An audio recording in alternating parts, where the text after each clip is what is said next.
opening text is from the book of Matthew, Gospel according to Matthew, chapter 2, and I'm going to read from verses 1 to 6.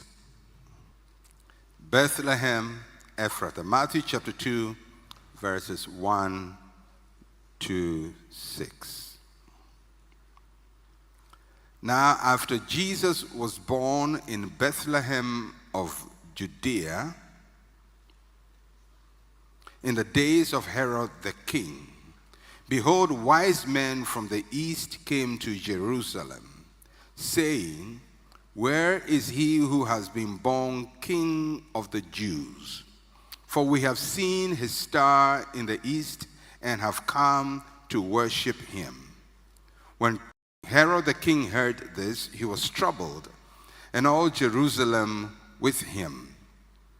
And when he had gathered all the chief priests and scribes of the people together, he inquired of them where the Christ was to be born. So they said to him, "In Bethlehem of Judea, for thus it is written by the prophet, but you, Bethlehem, in the land of Judah, are not the least among the rulers of Judah, for out of you shall come a ruler who will shepherd my people Israel." Now you know the story, and the wise men from the east go to Jerusalem because they have seen a sign that points to the fact that a king has been born, and the logical place they go to is the house of the king, which was a very bad move anyway, because you don't go to a king to ask where is the newborn king. But they go to the king, King Herod, and King Herod, knowing what the scriptures indicate that there will be a Christ or a Messiah, panics, but he starts to make inquiry as to where that king will be born. And they told him it will be in Bethlehem. But what they told him was in reference to a prophecy in the book of Micah.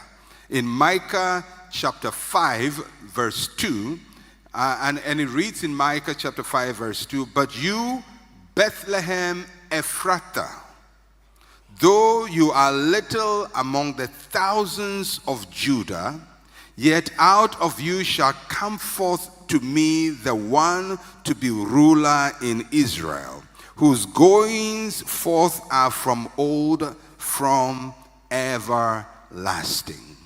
So this is what they were quoting, or this is what they quoted back to King Herod.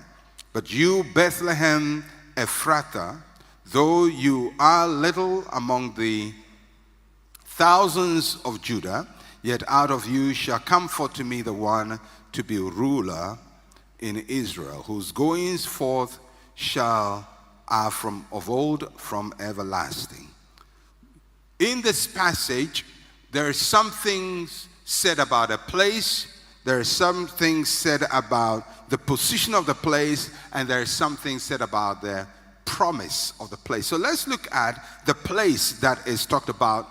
There are two names put out there. The first one is Bethlehem. Bethlehem. Bethlehem literally means house of bread. House of bread or house of meat. The name indicates that it was a place of supply. It was seen as a place where people will find food, or people will have their needs met. The house of bread. You cannot be in the house of bread and be hungry. So that's the first thing. The second name is Ephrathah. Ephrathah in the Hebrew means fruitfulness. Fruitfulness. Actually, the literal word means double fruit. Double fruit. That means having fruit in abundance. Bethlehem Ephrathah. So when you put the two names together, it presents Bethlehem Ephrathah as a place of abundance, the house of bread and the house of fruitfulness. The expectation, therefore, is that everything should be blossoming in Bethlehem. That everything should be working well in Bethlehem. That when people were in Bethlehem, they would have abundance. When the people were in Bethlehem, they would blossom. That when people were in Bethlehem, things would go on well with them, because the name implies a house of bread and a place of fruitfulness. Bethlehem Ephrata. But that was not the complete picture, because apart from the place Bethlehem Ephrata had a position. It was a village in the tribe of Judah. It was not a major town or a city. It is insignificant. The passage calls it the least among thousands, or little among thousands. In other words, the name is great. It's supposed to be a fruitful place, but when you go to look for it, it is insignificant. In comparison with the other towns in Judah, Bethlehem was a little town. It wasn't prominent. It was supposed to be great, but it was not noticed. It was supposed to be blossoming, but nobody knew about it. Bethlehem was a place of insignificance. Can you imagine having a great name, Bethlehem Ephrata, house of bread, house of fruitfulness, but you are insignificant? Nobody notices you because you are the least of the villages in Judah. Yet, in the midst of all of that, Bethlehem had a promise. It had a promise. It is a small town, but Micah's prophecy speaks of a promise. It says, "Yet out of you shall come forth to me the one to be ruler in Israel." The promise of Bethlehem is that although it is insignificant and it is unnoticed in the villages of Judah, it will bring a ruler. A ruler shall come out of it. So the promise of Bethlehem is the promise of rulership, the promise of greatness. Out of you shall come. Out of you shall come. When somebody tells you that out of you shall come something, it indicates that there is something inside of you. So what the scripture is saying is, Bethlehem, you have a nice name, but nobody notices you.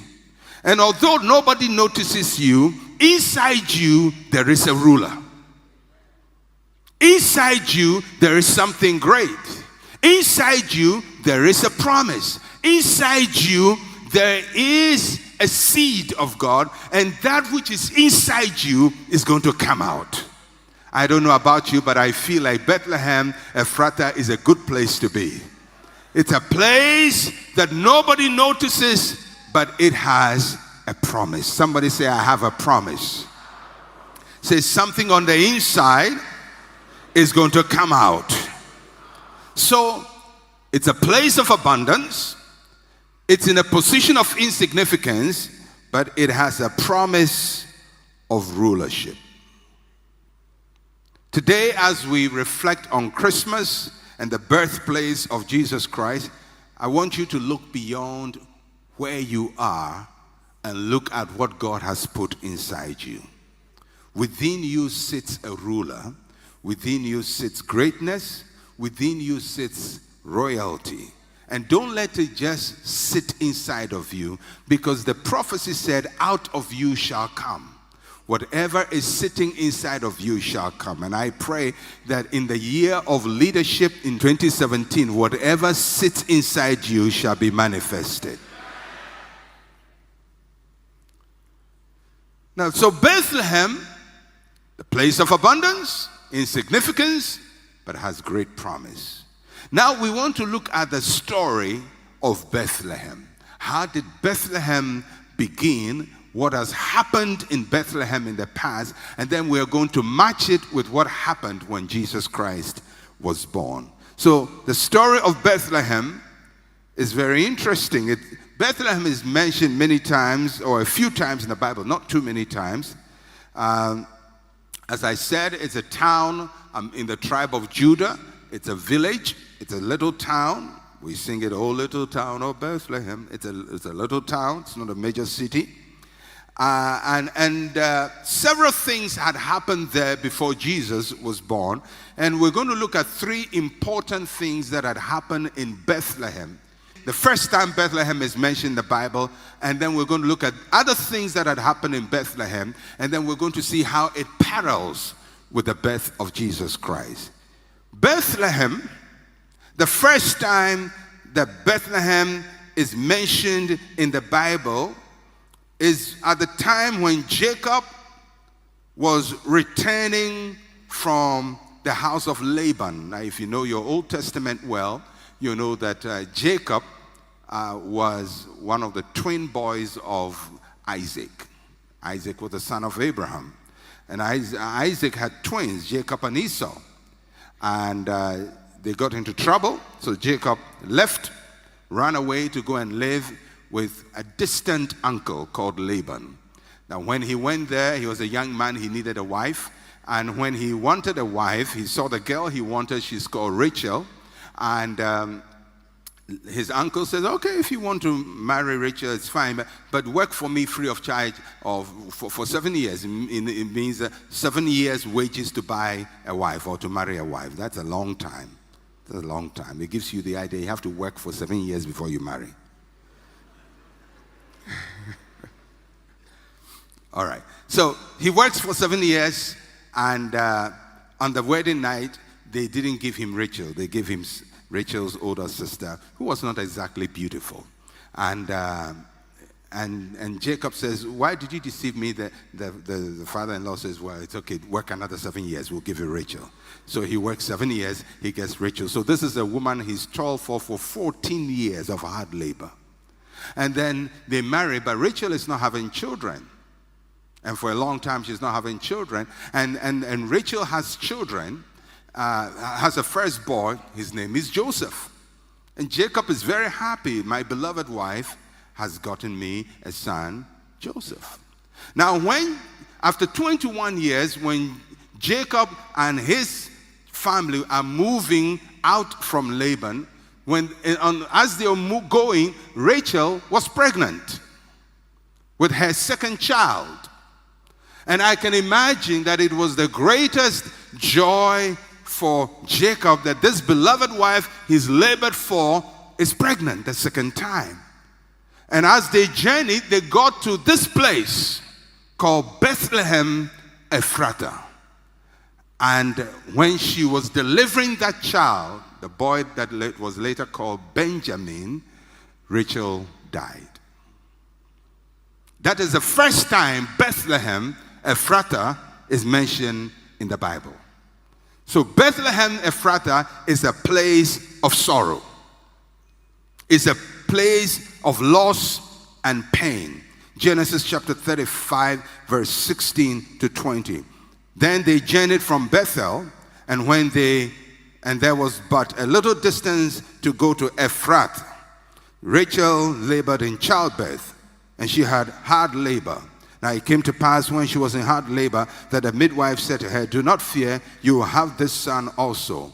And so it was as her soul was departing, for she died, that she called his name Ben-Oni. But his father called him Benjamin. Ben-Oni means son of my sorrow. His father says, no. This is the son of my right hand, Benjamin. So Rachel died and was buried on the way to Ephrathah, that is Bethlehem. And Jacob set a pillar on her grave, which is the pillar of Rachel's grave to this day. So in Bethlehem, a day of joy turned into a day of sorrow. In Bethlehem, a mother who was carrying her child lost her life while she's delivering her last child. At this time, this is the last of Jacob's children, Benjamin. And so at this delivery, all of Jacob's children were there. Remember, Jacob's children formed the 12 tribes of Israel. And all of them knew what happened in Bethlehem Ephratah. So for the whole nation of Israel, the 12 tribes, Bethlehem Ephratah was a place of sorrow. of broken dreams, of loss, of disappointment. And Jacob was in great pain and mourned in Bethlehem Ephrathah. So this is the first time that place is mentioned in the Bible. It's a place of sorrow, of pain, of disappointment. A mother loses her child in Bethlehem of Ephrathah. We've come to the end of this video. We believe you've been blessed. Remember, God's love is steadfast and unchanging. May His grace and peace be with you always. If you're new here, consider subscribing to stay up to date with our videos. Kindly share this video with your friends and families. You can watch this next video on your screen.